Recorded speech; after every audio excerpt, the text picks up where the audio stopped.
Okay. That's a little more than you want to have in there. Okay. And especially going on a long trip, might as well change it out. I'm like you. I'm just, let's get it done. And I guess we'll figure out why this happened. And Abracadabra. we'll check the alignment when we put it back in. look there. at this anode. This anode was supposedly changed about 3 weeks ago. Wow, a month ago. A diver was supposed to change? Yeah. I guess he forgot. He did not do that I don't one. think he changed that one. No. Did he charge you for it? No, because I had I supplied the anodes. Yeah, and I'll grind the tops of all these off. They gave it back. Let them dry out. And I see this right here. What is this? That's an air void. Oh. Yeah, so from the factory it had air in there and it probably chipped it out. Okay. Oh, an air voiding? Air void. Air void. Yeah. In the layup. Okay.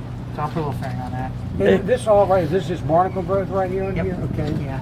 So this will Should the get ground divers down. be scraping that off when they do their? Yeah, they should have. I mean, it's not horrible. But yeah, they should be when they do the bottom. They should be cleaning They this ain't up. doing that because I'm getting it done once a month. So Yeah. okay, I'll make sure. That Can you tell him Do you how? want prop feedback on this?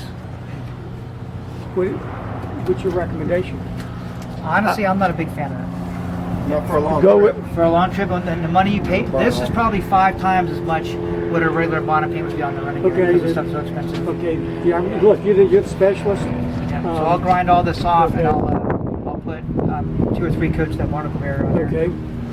tell him how you're going to change the cutlass. So we pull the shaft, we'll turn the rudder sideways, pull the shaft out through here, cut the bearing, pull it out, put it down in there.